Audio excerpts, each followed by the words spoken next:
My cousin Melissa vanished 6 weeks ago. 2 months before her wedding, she just disappeared. The police said she ran away, probably a classic case of cold feet. Her family, our family, they tried to accept it, but I couldn't. I knew Melissa. She wouldn't just leave without a word.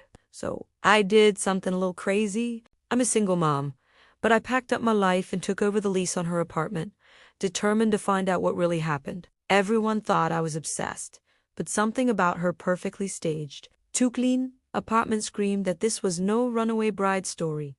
The place felt like a show home. Not a single thing was out of place.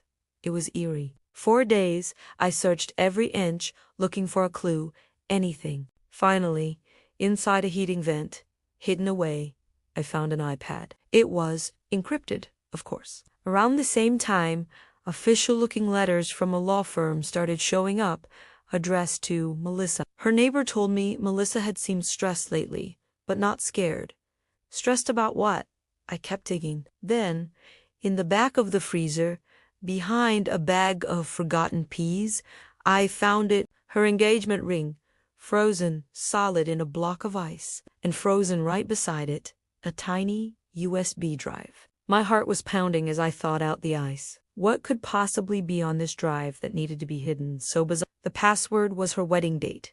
Of course it was. I clicked open the files, and my world tilted on its axis. For 4 months, Melissa had been secretly documenting massive accounting fraud at her job. Her boss was embezzling millions, $12 million to be exact, through a complex web of fake billing schemes. And Melissa had the receipts, scans, spreadsheets, everything. The last file was a voice memo. Her voice filled the quiet apartment. I'm turning this over to the authorities tomorrow. Rachel, if you find this, there's more you need to know. And then the recording just cut off. My hands were shaking. This was so much bigger than I ever imagined. I remembered the letters from the law firm and dialed their number. The attorney on the line was hesitant at first, but when I explained who I was, he told me something that made my head spin. 6 months ago, Melissa had created a trust, and she had listed me, Rachel, as the successor trustee. Why? The attorney then dropped the final bombshell. Melissa secretly owned multiple rental properties worth about $2.8 million. If she didn't return, everything, all of it, would legally become mine. I was completely floored. Melissa, a real estate mogul. It didn't make any sense, but the encrypted iPad I found earlier held the rest of the answers. More voice memos revealed a secret life I never knew she had. For the past 3 years, Melissa had been quietly buying and renovating properties, using LLCs and different names to keep it all under the radar. It turns in, she learned how to hide assets by studying her boss's illegal methods, but she did everything by the book, legally. She had built a $3.2 million real estate portfolio that generated over $12,000 a month in income. Not even her fiancé, David, knew about it. So why the secrecy? In another memo, Melissa explained everything. She knew reporting her boss would put a target on her back. She knew he would retaliate, and she was terrified. The secret wealth was her escape plan, her financial armor. She built a life completely separate from her own, so that if the worst happened, he couldn't touch it. Her plan was simple: expose the fraud, quit her job, and live happily ever after off her rental income with David. It was brilliant. Then I played the final message. Her voice was steady, but urgent. If you're hearing this, it means I had to disappear to stay safe. Everything is yours now, Rach. The properties are untraceable. Finish what I started. Turn the evidence in, and check behind the bathroom mirror. Behind the bathroom mirror. I rushed into the bathroom and pried the mirror off the wall. Taped to the back was a sealed envelope. Inside was a letter and a business card. The letter changed everything. Melissa wasn't just planning to go to the authorities.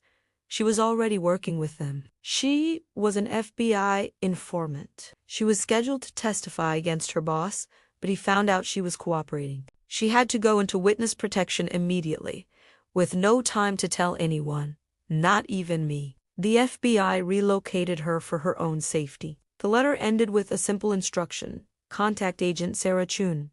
Her card is enclosed. My finger trembled as I dialed the number on the card.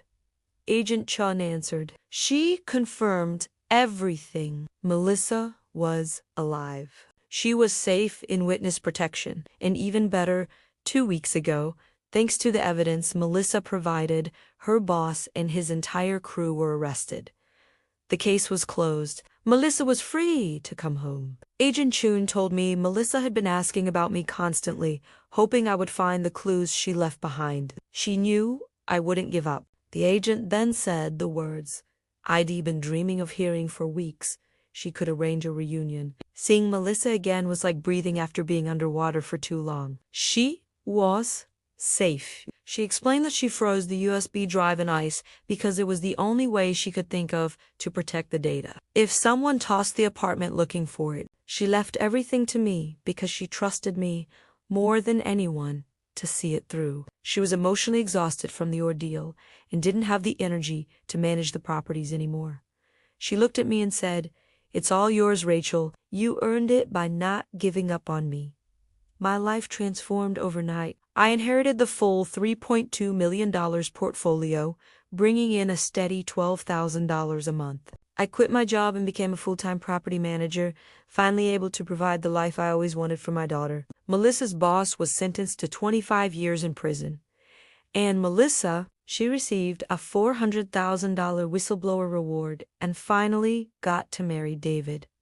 We were always close, more like sisters than cousins, but this brought us to a whole new level. I started this journey trying to solve a disappearance, but I ended up uncovering a multi-million-dollar fraud, helping the FBI, and inheriting a fortune. The real treasure, though, wasn't the money. It was knowing my cousin trusted me to be brave enough to finish what she started. Thanks for watching. If you enjoyed this story, don't forget to like and subscribe for more.